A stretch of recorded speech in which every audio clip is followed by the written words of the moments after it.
Previous వీడియోలో చెప్పాను కదా! మేము పాండిచ్చేరి వచ్చామని చెప్పి. ఇప్పుడైతే రెడీ అయిపోయాము. ఫస్ట్ మేము తినడానికి ఎక్కడికైనా వెళ్ళాలి హోటల్‌కి గాని ఎందుకంటే ఫుల్ ఆకలిగా ఉందనమాట. మార్నింగ్ ఏమి తినలేదు కదా! వచ్చేసరికి ఆఫ్టర్‌నూన్ అయిపోయింది. ఇప్పుడు మేము వెళ్ళే స్ట్రీట్ మొత్తం వైట్ టౌన్ అంటే ఫ్రెంచ్ స్ట్రీట్ అంటారు కదా! అది మొత్తం వాళ్ళ స్టైల్‌లోనే ఉంటాయి. చాలా బాగున్నాయి. చూస్తూ నడుచుకుంటూ వెళ్తుంటే లాస్ట్ టైమ్ వచ్చినప్పుడు ఇలా నడవకుండా అంతా కార్‌లో తిరిగేసి వచ్చేసరికి ఏమంత అనిపియలేదు. ఇంకా మేము మా వారి ఫ్రెండ్స్ ఫ్యామిలీ ఇద్దరం కలిసేసి హోటల్ కోసం సెర్చ్ చేస్తూ ఉన్నాం. బాగా ఆకలిగా ఉంది. ఆంధ్ర ఫుడ్ ఎక్కడైనా దొరుకుతుందా అని చెప్పేసి సరే ఇంకేదో ఒకటి అడ్జస్ట్ అవుదామని ఇది కనిపించింది. ఆకలిగా ఉంది కదా! ఏదైనా పోతుంది లోపలికి అందుకని ఆనంద్ భవన్‌లోకి దూరిపోయాము. చెన్నైలో బాగా ఫేమస్ ఎక్కడ చూసినా ఇవే హోటల్స్ ఉంటాయి. ఏదో ఫుడ్ బాగుంటుందని చెప్పి దీంట్లోకి వచ్చాము. ఇప్పుడు చూడాలి ఫుడ్ సంగతి దీంట్లో. జనరల్‌గా మేము ఫుడ్ ఎలా ఆర్డర్ చేస్తామంటే ఫస్ట్ పిల్లలు ఏం కావాలో ఏం తీసుకుంటారో దాన్ని బట్టి మేము ఆర్డర్ పెట్టుకుంటాము. ఎందుకంటే వాళ్ళు సగం తిని సగం వదిలేస్తారు. మేము ఫుడ్ ఆర్డర్ పెట్టి వాళ్ళు ఆర్డర్ పెట్టి అంతా వేస్ట్ అయిపోతుందని చెప్పి ఫస్ట్ మా పాప మెనూ చూడంగానే ఫస్ట్ నాకు కార్న్ సూప్ కావాలి స్వీట్ కార్న్ అని చెప్పి అడిగింది. సరే 1/2 చేయించుకున్నాము. ఇప్పుడు చూడండి తెచ్చిన తర్వాత నేను తాగిన దాకా టేస్ట్ ఎలా ఉందని చెప్పి నన్ను అడుగుతుంది వెరైటీగా.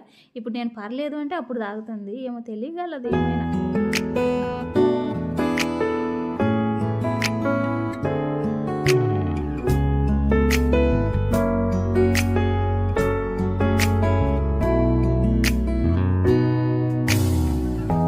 햇살이 너무 좋았어 그냥 모두 좋았어 널 만나서 모든 게 다 잠에서 깨어나서 휴대폰을 먼저 보게 돼 참 많이 변했다는가 세상에서 제일 행복한 순간 널 만나고 매일 겪게 돼 매일은 감사하죠 그대가 ఫుడ్ అయితే నిజంగా నాకు అస్సలు నచ్చలేదు. ఏదో ఆకలి మీద ఉన్నాము. మార్నింగ్ కూడా తినలేదు. ఇంకా ఈవినింగ్ దాకా ఉండాలి కదా అని చెప్పి ఏదో ఒకటని కొంచెం తిన్నాను. ఇంకా అది సరిగా తినలేదని చెప్పి ఒక కూల్ డ్రింక్ తాగి ఇప్పుడైతే బీచ్‌కి వెళ్తున్నాము. ఇంకా మేము బీచ్‌కి వెళ్దామని చెప్పి నడుస్తూ అలా వస్తూ ఉంటే పార్క్ కనిపించేసింది మాకు. లాస్ట్ టైం వచ్చినప్పుడు మేము ఇది మొత్తం ఎండిపోయింది. గడ్డి తప్ప ఏమీ లేదు. ఇప్పుడు బాగా ఫ్రెష్‌గా వానలు పడ్డాయి కదా! బాగుంది. మా పిల్లలకి టికెట్ కూడా అవసరం లేదు. దూరిపోయి ఆడుకుంటున్నారు. గంట సేపు అలాగే ఆడుకుంటూ ఉన్నారు. మేము కూడా సరే ఆడుకోనీలే అని చెప్పి కాసేపు వదిలేసాము. వాళ్ళు ఇంకా మాకు బాయ్ చెప్తున్నారు. మీరు వెళ్ళండి అని చెప్పి. లక్కీగా అక్కడ ఎవరు లేరు. కామెడీగా అనిపించింది నాకైతే. ఎవరు మమ్మల్ని ఏమీ అనలేదు. చూశారు కదా పిల్లలు కలిస్తే అంతే మరి. 거리는 가슴이 좋은 기분인 걸 느껴 아주 작은 떨림도 잠에서 깨어나면 오늘 날씨 먼저 확인해 우산을 챙겨야 할지 మొత్తానికి రాక్ బీచ్‌కి వచ్చాము. నేనైతే చూసి షాక్ అయ్యాను. ఎందుకంటే వాటర్ ఫస్ట్ మేము ఇంతకు ముందు వచ్చినప్పుడు 200 మీటర్స్ దూరంలో ఉండేవి. ఇప్పుడు చాలా దగ్గరికి వచ్చేసాయి. మేబీ వర్షాలు ఎక్కువ పడడం వల్ల ఏమన్నా వచ్చాయేమో అనుకున్నా. వీకెండ్ కాబట్టి ఎక్కువ మందే ఉన్నారు. ఇంకా పోను వస్తున్నారు. ఇప్పుడు ఆఫ్టర్‌నూన్ 3 అయింది కాబట్టి కొంచెం తక్కువగానే ఉన్నారు. అదేంటో గానియండి బీచ్ దగ్గరికి వచ్చే ఒక రకమైన ఫీలింగ్ నాకైతే ఇక్కడే ఉండాలనిపిస్తూ ఉంటుంది.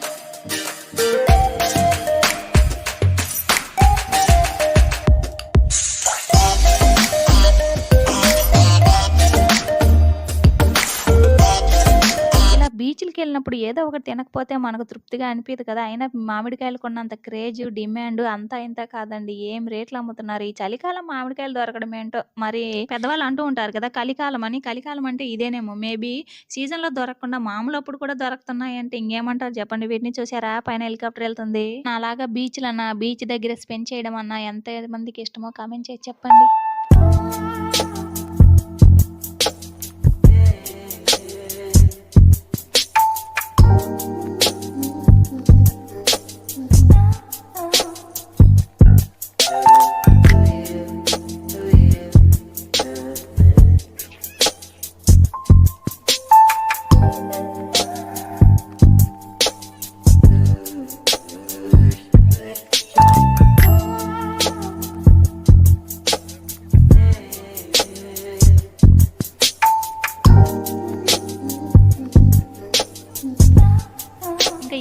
5 అయింది. అంటే టీ టైమ్ అయిందనమాట. ఇంక టీ పడకపోతే 5 అవ్వంగానే ఇంక బండి అస్సలు ముందుకే కదలదండి. ఇప్పుడైతే ఫ్రెంచ్ టౌన్‌కొచ్చేసాం మేము. చూసారా? ఎప్పుడైనా చూసుంటే కామెంట్ చేసి చెప్పండి ఎంతమంది చూసారో.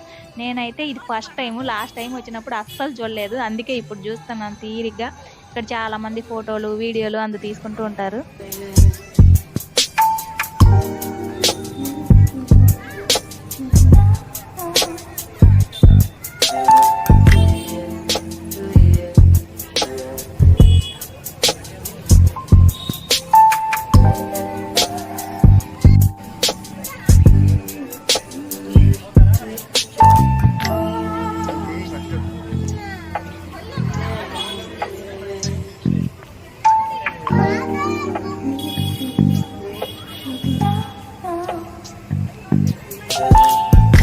ఈ ఫ్రెంచ్ టౌన్‌లోనే మనకు కేబీఎస్ అని చెప్పి ఒక టీ స్టాల్ ఉంటుంది. చాలా ఫేమస్. మనం యూట్యూబ్‌లో సెర్చ్ చేసినా కంపల్సరీ అందరూ చెప్పేది ఏంటి అంటే, ఈ ఫ్రెంచ్ టౌన్‌లో ఈ టీ తాగండి చాలా బాగుంటుంది అని చెప్పి అందరూ అంటారు. మనం కూడా ట్రై చేసిన వాళ్ళు మేము అందరం కలిసి టీ తీసుకున్నాము. పిల్లలకేమో బన్ తీసుకున్నాము. నిజంగా టీ అయితే అదిరిపోయిందండి. అల్లం వేసి ఎంత బాగా చేశారు. మాకు ఆ ఫుడ్ తిన్నా అంత సాటిస్ఫై అవ్వలేదు కానీ ఈ టీ తాగినప్పుడు నిజంగా చాలా సాటిస్ఫై అయింది. అంత బాగా వేశారు. ఘాటుగా అల్లం వేసి ఎంత బాగుందో నిజంగా అందరికి చాలా బాగా నచ్చింది. ఇప్పుడైతే మేము టీ తాగేసి పాండి మెరీనా బీచ్ అంటారు కదా, ఇంకా అక్కడికైతే బయలుదేరి వెళ్తున్నాం. మరి అక్కడ కలుద్దాం, సరేనా? అవును. ఇప్పుడు పాండి మెరీనాకి వచ్చేసాము. మేము ఆటోలో తిరుగుతున్నామండి. బైక్స్ ఏమీ తీసుకోలేదు. ఆటోనే బెస్ట్ అనిపించింది. ఎందుకంటే పిల్లలు ఉన్నారు కదా, నలుగురం ఆ బండిలో పట్టము ఎందుకులే అంత రిస్క్ అని చెప్పేసి ఆటోలు మాట్లాడుకుంటూ ఉన్నాము. ఎలాగో సేఫ్గా వెళ్ళొచ్చు, ఎక్కడ అంతసేపు ఉండం కదా మనము. ఆ బైక్ పార్కింగ్ ఆ గోలంతా ఎందుకు పోలీసు వాళ్ళు వచ్చి పట్టుకుంటారని చెప్పేసి. ఇప్పుడు చూసారా పొద్దుగూకిపోయింది, అందరు జనాలు ఫుల్గా వచ్చేసారు. బీచ్లో కంటే పక్కన అది స్టాల్ లాగా ఉందన్నమాట. అది బాగా ఎక్కువ ఫుడ్ కోర్ట్ ఉంటుంది. చాలా బాగా ఫేమస్ కదా అది. ఆ ప్లేస్లో ఎక్కువ మంది ఉన్నారు. ఇక్కడైతే కొంచెం తక్కువ. బైక్ పార్కింగ్ చూసారా ఎంత మంది ఉన్నారు. మేమైతే కాసేపు ఇంకా బీచ్లో కాళ్ళు తడుపుకుందాము. అక్కడెక్కడ రాక్ బీచ్లో వెళ్ళినప్పుడు వాటర్ ఎక్కువగా ఉన్నాయి. మేమైతే దిగలేదు. సరే ఇక్కడైనా కొంచెం కాళ్ళు తడుపుకొని కాసేపు ఎంజాయ్ చేద్దామని చెప్పి ఇంకా బీచ్లోకి అయితే వెళ్తున్నాను. నాకు బీచ్కి వెళ్ళడం అన్నా ఉండడం అన్నా చాలా ఇష్టం. కానీ బీచ్లో మునిగి దొల్లాడి అందరిలాగా ఎగుళ్ళాడడం అంటే అంత ఇష్టం ఉండదండి. జస్ట్ ఏంటంటే నిలబడడం, చూడడం, కొంచెం వరకు కాళ్ళు తడపడం అంటే చాలా ఇష్టం. సరే మరి బీచ్ అందాలన్నీ మీరు కూడా చూసేసేయండి.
ఇక్కడ మేము బీచ్లో కాసేపు స్పెండ్ చేసిన తర్వాత ఇంకా ఇక్కడికి వచ్చాము. ఇక్కడ స్టాల్స్ లాగా ఉంటాయి. పిల్లల యాక్టివిటీస్, మనకు ఫుడ్, తర్వాత షాపింగ్ ఐటమ్స్ అన్నీ ఉంటాయి. నైట్ 11:30 ఆ టైం దాకా ఉంటుందన్నమాట. యాజ్ యూజువల్ పిల్లలు చూడంగానే కావాలి అంటారు, ఏడుస్తారు. ఇంకా పిల్లలకి డబ్బులు ఖర్చు పెట్టేసి మనం ఎక్కిస్తాము. ఇక్కడ ఎక్కడైనా ఇది కామన్ అనమాట. చూసారు కదా జనాలు ఫుల్గా ఉన్నారు. ఇప్పుడే కాదు ఇంకా కాసేపు చూడండి ఫుల్గా వచ్చేస్తారు జనాలు.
పిల్లలతో బయటకొస్తే ఇలాగే ఉంటది మరి. ఫుడ్ కోసం మేము ఎంత తిరిగామో అన్నం గావాలని చెప్పి అసలు అన్నమే దొరకలేదు. అన్ని ఫ్రైడ్ రైస్‌లు, స్నాక్స్. మా పిల్లయితే చికెన్ కావాలో అని ఏడుస్తుంది. ఎక్కడ ట్రై చేశాను. నేను ఎంతసేపు తిరిగానండి. ఫైనల్‌గా ఒక ప్లేస్‌లో చూసి ఇంక తీసుకున్నాను. వెయిట్ చేయండి మేడం ఒక అర్ధగంట అన్నారు. సరే వెయిట్ చేసి తీసుకున్నా. ఇక్కడ పాండి మెరీనా లవ్ సింబల్ ఉంటుంది కదా! ఇంక అక్కడ ఫోటోస్, వీడియోస్ తీసుకున్నాము. ఫిష్ మసాజ్ చేయించుకుందాం అనుకున్నాం కానీ ఏం చేయించుకోలేదు. వచ్చేసాము ఆకలిగా ఉంటే. ఇంక టౌన్‌లోకొచ్చి ఇక్కడ సౌత్ ఇండియా కిచెన్ అని చెప్పేసి ఉంటే ఇంక అక్కడికెళ్ళాము. చూడాలి మరి ఫుడ్ ఎలా ఉంటదో. జనాలు ఎక్కడ చూసినా ఫుల్లుగా ఉన్నారండి. వెయిట్ చేయండి మేడం, వెయిట్ చేయండి మేడం అంటూనే ఉన్నారు. క్రిస్మస్ కాబట్టి హాలిడేస్, వీకెండ్ అన్నీ కలిసొచ్చాయనుకోండి జనాలకి. మేము ఈ టైంలోనే ఇంతకుముందు సమ్మర్‌లో వెళ్ళాం. ఈసారి వింటర్‌లో ఎళ్తే ఎలా ఉంటదో అని చెప్పి ట్రై చేసాము. ఇప్పుడు కూడా అట్టే ఉన్నారు జనాలు. సంవత్సరానికి ఒకసారి హాలిడేస్ ఇస్తారు. ఇప్పుడు కూడా తిరగకపోతే ఇంక సంపాదించి ఏం చేసుకోవాలి చెప్పండి. ఫ్రెండ్స్ వచ్చారు కాబట్టి స్పెషల్‌గా ఏమన్నా ఆర్డర్ పెడదామని చెప్పి అంటే ఇక్కడ ఫేమస్ ఉంటాయి కదా! అవి ఆర్డర్ పెట్టమని అడిగారు. సరే అని చెప్పి ఇంక మేము ఇడియప్పము, కొబ్బరి పాలు, వడకర్రీ, బిర్యానీ అలాగే పుల్కాలు అందులోకి పన్నీర్ కర్రీ ఆర్డర్ పెట్టాం. చికెన్ బిర్యానీ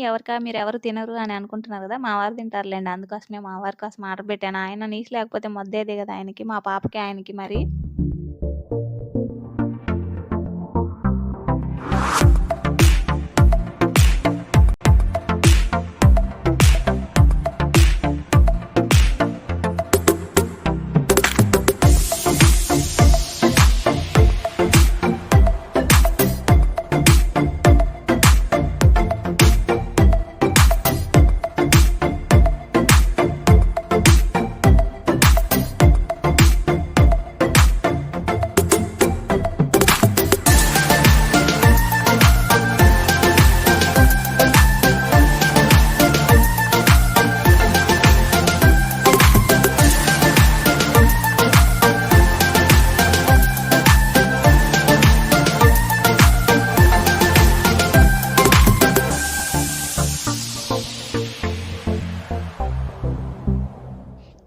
పర్లేదు. ఫుడయితే బానే ఉంది. ఇంక మొత్తానికి ఫైనల్ టచ్ ఒక గోలీ సోడా, నిమ్మకాయ సోడా అన్నీ తాగేసామనుకోండి. ఇక్కడ సోడాలు బాగా ఫేమస్ చెన్నైలో నాకు తెలిసి ఎక్కడ చూసినా ఇవే ఉంటాయి. ప్లాస్టిక్ బాటిల్స్ అవి. నేనైతే ఒక నిమ్మకాయ సోడా తాగితే మా పిల్ల "ఇది ఎట్ట తాగుతావే ఇలా ఉంది" అని అంటుంది చూడండి పక్కన. క్రిస్మస్ కాబట్టి మొత్తం డెకరేషన్స్ అన్నీ ఏ షాప్ ముందర చూసినా చాలా బాగా చేశారు. మొత్తానికి అందరం ఇలా రోడ్డు మీద నడుచుకుంటూ, మాట్లాడుతూ వెళ్తూ ఉంటే నిజంగా ఎంత బాగుందండి. షాప్స్ అయితే కలకలా అంటున్నాయి. మేబీ నైట్ టైమ్స్ దానికి తోడు క్రిస్మస్, హాలిడేస్, జనాలు ఇలా ఉండడం వల్ల నాకైతే హ్యాపీగా ఉంది. ఇలా చూస్తూ ఉంటే మొత్తం డెకరేషన్ ఐటెమ్స్ అన్నీ పెట్టారు కదా! చాలా బాగుంది. మా డే 1 ఇలా గడిచింది. రేపు డే 2 వ్లాగ్ పెడతాను. ఇంకా బావుంటుంది. అసలు మిస్ అవ్వకుండా చూడండి మరి. నచ్చితే లైక్, సబ్స్క్రైబ్